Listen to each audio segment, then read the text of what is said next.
A little behind the scenes fact, bringing community NEPA to you once a week, Dave. We're just doing it really so we can bring you back. I think Dave Day is returning here on SSP TV. So happy to be with the Standard Speaker Sports Editor.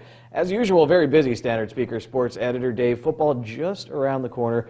You're working on a very, very sweet preview magazine this year in the Standard Speaker. You gave me a little preview of what's going to be on the cover, but there's reason for a lot of excitement in the area. You're already talking with some of the coaches, and we have Schuylkill County Football Media Days coming up this week. Yeah, there's a lot happening, definitely.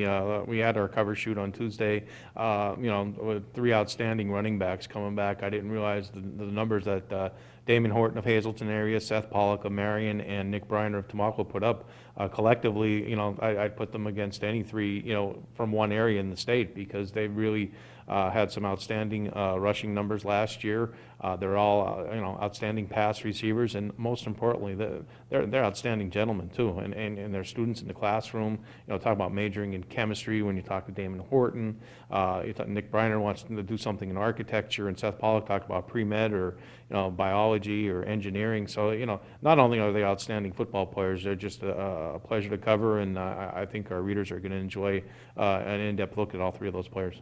We're talking right before week 1, this will be released in the Standard Speaker? Yes, it'll be released on the night of the opener, which is August 24th, probably the earliest opening day in the history of high school football in Pennsylvania, that's for sure. It makes for a couple hectic weeks, but once it's done, and we could settle back and all enjoy a great season. So I was reading the Standard Speaker recently, and I saw that District 11 is going to have their very first Hall of Fame class. That's what inaugural means. And see, journalist Dave. And I was interested to see one player who's being inducted, Dave, from Marion Catholic, and that's because a few years ago when Mackenzie Uri had this huge game for the Hazleton area Lady Cougars, it was one of the best performances I've seen. She was a freshman. I was doing interviews after the game, and with all respect to Uri, they kept bringing up, they said, you really should have seen back in Marion when Diane Decker was playing. And you said that was an era of just some great basketball players. She will be inducted. She scored over 2,000 points for the Phillies and had over 1,100 rebounds. And yeah, that's pretty good. Yeah, she was on an outstanding team too. The legendary Elsie Tolan was the coach, and in Diane's, I believe it was her junior year in 1984, they won a state championship for the first time in program history.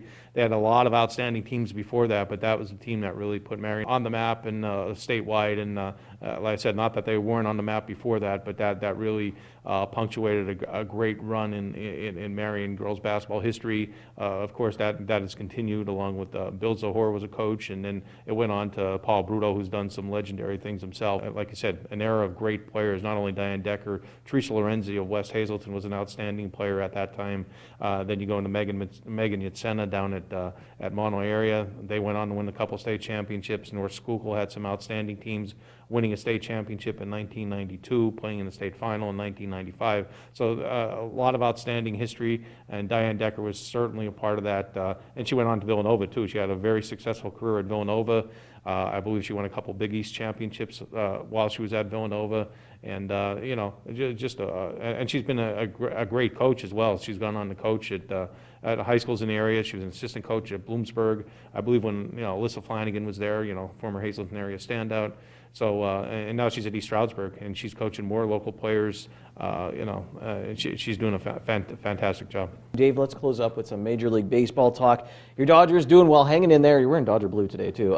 Hanging in there in the NL West. I mean, that's tough to begin with. As you look down the stretch, who's a team that really scares you in the NL? You have the Cubs, who kind of they quietly climbed back to the top of the National League, and then you also have the Phillies, who are holding strong in the NL East. I think the Phillies are the surprise team in the whole National League, if you want my honest opinion, and the Braves too. It looks like it could be a great fight, and you can't discount the Nationals. So the Nationals have been there before. Maybe it's their time, but they have to make up some ground, because the Phillies and the Braves don't look like they're going anywhere. And the Central Cubs have some challenges, not only from a surprising Milwaukee Brewers team that's played pretty well lately. Pittsburgh Pirates are surging too, and they went out and got Chris Archer, a top-notch pitcher. The Pirates look like they mean business, and they've had experience of being in pennant races the last few years. And you ask who the Dodgers. My biggest fear as a Dodger fan is, can they get out of the West? Yeah. Because that team might have to win that division to get in the playoffs. If you're going to have some very good teams making the wild card and playing in these one-game playoffs, do you think they should keep it at the one-game playoff? Like that? I think eventually they might, bump that up to a 2 out of 3. Too, but I like the excitement. I think it puts gives a team a reward for winning a division.